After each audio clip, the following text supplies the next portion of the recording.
তো শুনো হেব, আজকের দিনে দাঁড়িয়েও যদি দ্রোণাচার্যের মতো কোনো গুরুদেব থাকতো, আমরা কিন্তু একলব্যর মতো নিজের বুড়ো আঙ্গুলটা কাটিয়ে দিয়ে দিতে লাগতাম।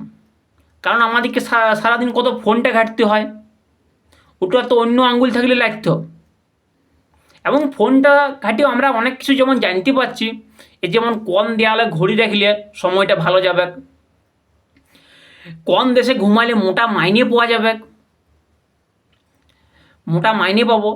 এত সব বলার পরেও আমরা কিন্তু আগের মতো অনেক জিনিস হারিয়ে ফেলছি।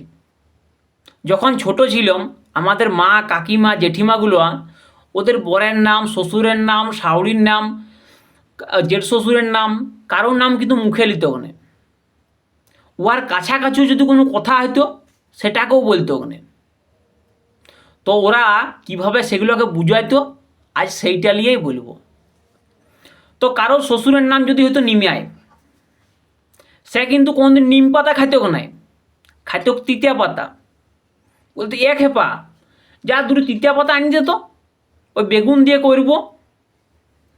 ও কারো বরের নাম যদি হয়তো রবিলোচন, তো ওর জীবনে কোনোদিন ও রবিবার আসতো ওখানে, আসতো ছুটিবার। কারো শাউরির নাম যদি হতো আঙুরবালা, তো তার বৌমা পূজাতে কোনোদিন আঙুর ফল দিতে নাই, দিত টক ফল। তো কারো শ্বশুরের নাম যদি হতো আদিত্য, তো তার বৌমা এত দাম দিয়ে আদা কিনতে নাই, কিন্তু কাঁচা সুট। তো কারো শ্বশুরের নাম যদি হতো তুলসী,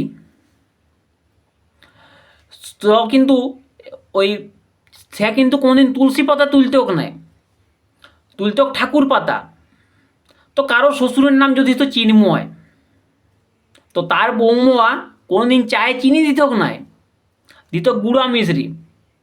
আবার কারো ভাসুরের নাম যদি হইতো সত্যনারায়ণ, সে কিন্তু একবারে শিবনি প্রসাদ নিয়ে এসে বলতেও নাই, হাই লাও সত্যনারায়ণের প্রসাদ।